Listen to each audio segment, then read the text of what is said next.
Chapter 49 of the Count of Monte Cristo by Alexandre Dumas. Chapter 49 Haidee. It will be recollected that the new, or rather old, acquaintance of the Count of Monte Cristo, residing in the Rue Meslay, were no other than Maximilien, Julie, and Emmanuel. The very anticipation of delight to be enjoyed in his forthcoming visits, the bright, pure gleam of heavenly happiness it diffused over the almost deadly warfare in which he had voluntarily engaged, illumined his whole countenance with a look of ineffable joy and calmness, as immediately after Villefort's departure, his thoughts flew back to the cheering prospect before him of tasting at least a brief respite from the fierce and stormy passions of his mind.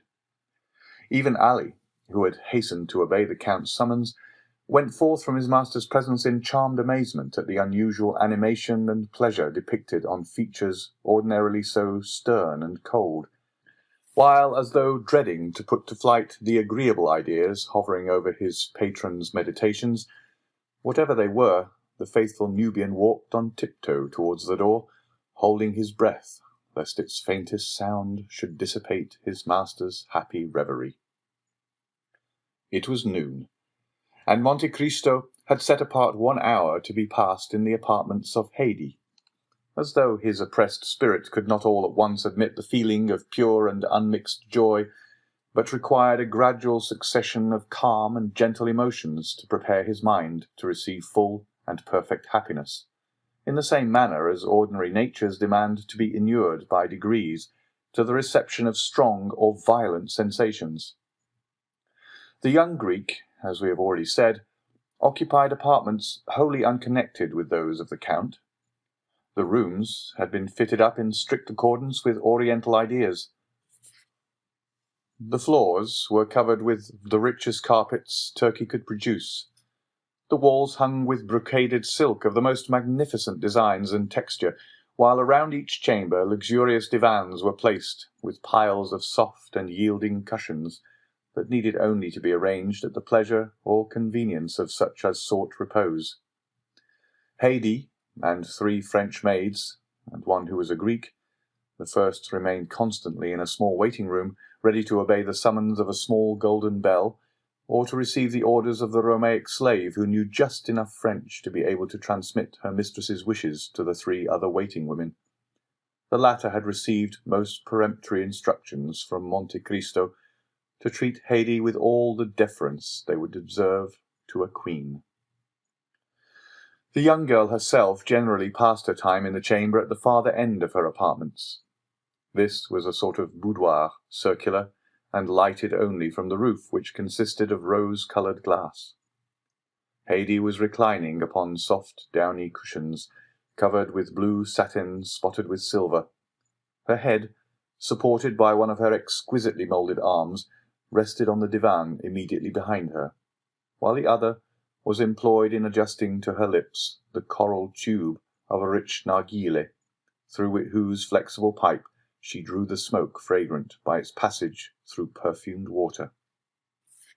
Her attitude, though perfectly natural for an Eastern woman, would, in a European, have been deemed too full of coquettish straining after effect. Her dress, which was that of the women of Epirus, consisted of a pair of white satin trousers, embroidered with pink roses, displaying feet so exquisitely formed and so delicately fair, that they might well have been taken from Parian marble, had not the eye been undeceived by their movements, as they constantly shifted in and out of a pair of little slippers with upturned toes, beautifully ornamented with gold and pearls. She wore a blue and white striped vest, with long open sleeves, trimmed with silver loops and buttons of pearls, and a sort of bodice which, closing only from the centre to the waist, exhibited the whole of the ivory throat and upper part of the bosom. It was fastened with 3 magnificent diamond clasps. The junction of the bodice and drawers was entirely concealed by one of the many-coloured scarfs, whose brilliant hues and rich silken fringe have rendered them so precious in the eyes of Parisian belles. Tilted on one side of her head, she had a small cap of gold-coloured silk, embroidered with pearls, while on the other a purple rose mingled its glowing colours with the luxuriant masses of her hair, of which the blackness was so intense that it was tinged with blue. The extreme beauty of the countenance, that shone forth in loveliness, that mocked the vain attempts of dress to augment it, was peculiarly and purely Grecian. There were the large, dark, melting eyes, the finely formed nose, the coral lips and pearly teeth that belonged to her race and country. And to complete the whole, Haidee was in the very springtide and fullness of youthful charms. She had not yet numbered more than 20 summers. Monte Cristo summoned the Greek attendant, and bade her inquire whether it would be agreeable to her mistress to receive his visit. Haidee's only reply was to direct her servant by a sign to withdraw the tapestried curtain that hung before the door of her boudoir, the framework of the opening thus made serving as a sort of border to the graceful tableau presented by the young girl's picturesque attitude and appearance. As Monte Cristo approached, she leaned upon the elbow of the arm that held the narghile, and extended to him her other hand, said, with a smile of captivating sweetness, in the sonorous language spoken by the women of Athens and Sparta, "Why demand permission ere you enter? Are you no longer my master, or have I ceased to be your slave?" Monte Cristo returned her smile. "Haidee," said he, "you well know." "Why do you address me so coldly, so distantly?" asked the young Greek. "Have I by any means displeased you? Oh, if so, punish me as you will, but do not speak to me in tones and manner so formal and constrained." "Haidee," replied the Count, "you know that you are now in France, and are free." "Free to do what?" asked the young girl. "Free to leave me." "Leave you? Why should I leave you?" "That is not for me to say, but we are now about to mix in society, to visit and be visited." "I don't wish to see anybody but you." "And should you see one whom you could prefer, I would not be so unjust." "I have never seen anyone I prefer to you, and I have never loved anyone but you and my father." "My poor child," replied Monte Cristo, "that is merely because your father and myself are the only men you have ever talked to." "I don't want anybody else to talk to me. My father said I was his joy. You style me your love, and both of you have called me my child." "Do you remember your father, Haidee?" The young Greek smiled. "He is here and here," said she, touching her eyes and her heart. "And where am I?" inquired Monte Cristo laughingly. "You," cried she with tones of thrilling tenderness, "you are everywhere." Monte Cristo took the delicate hand of the young girl in his, and was about to raise it to his lips when the simple child of nature hastily withdrew it, and presented her cheek.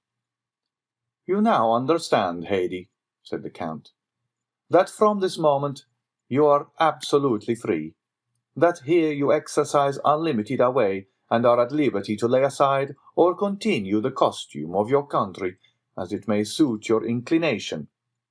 Within this mansion you are absolute mistress of your actions, and may go abroad or remain in your apartments as may seem most agreeable to you. A carriage awaits your orders, and Ali and Mirtho will accompany you wheresoever you desire to go. There is but one favour I could entreat of you." "Speak." "Guard carefully the secret of your birth. Make no allusion to the past, nor upon any occasion be induced to pronounce the names of your illustrious father or ill-fated mother." "I have already told you, my lord, that I shall see no one." "It is possible, Haidee, that so perfect a seclusion, though conformable with the habits and customs of the East, may not be practicable in Paris. Endeavour, then, to accustom yourself to our manner of living in these northern climes, as you did to those of Rome, Florence, Milan, and Madrid. It may be useful to you one of these days, whether you remain here or return to the east." The young girl raised her tearful eyes towards Monte Cristo, as she said with touching earnestness, "Whether we return to the east, you mean to say, my lord, do you not?" "My child," returned Monte Cristo, "you know full well that whenever we part, it will be no fault or wish of mine. The tree forsakes not the flower falls from the tree." "My lord," replied Haidee, "I never will leave you, for I am sure I could not exist without you." "My poor girl, in 10 years I shall be old, and you will be still young." "My father had a long white beard, but I loved him. He was 60 years old, but to me he was handsomer than all the fine youths I saw." "Then tell me, Haidee, do you believe you shall be able to accustom yourself to our present mode of life?" "Shall I see you?" "Every day." "Then what do you fear, my lord?" "You might find it dull." "No, my lord. In the morning I shall rejoice in the prospect of your coming, and in the evening dwell with delight on the happiness I have enjoyed in your presence. Then, too, when alone, I can call forth mighty pictures of the past, see vast horizons bounded only by the towering mountains of Pindus and Olympus. Oh, believe me, that when 3 great passions, such as sorrow, love, and gratitude, fill the heart, ennui can find no place." "You are a worthy daughter of Epirus, Haidee, and your charming and poetical ideas prove well your descent from that race of goddesses who claim your country as their birthplace. Depend on my care to see that your youth is not blighted or suffered to pass away in ungenial solitude, and of this be well assured, that if you love me as a father, I love you as a child." "You are wrong, my lord. The love I have for you is very different from the love I had for my father. My father died, but I did not die. If you were to die, I should die too." The Count, with a smile of profound tenderness, extended his hand, and she carried it to her lips. Monte Cristo, thus attuned to the interview he proposed to hold with Morrel and his family, departed murmuring, as he went, these lines of Pindar: "Youth is a flower of which love is the fruit. Happy is he who, after having watched its silent growth, is permitted to gather and call it his own." The carriage was prepared according to orders, and stepping lightly into it, the Count drove off at his usual rapid pace. End of chapter 49.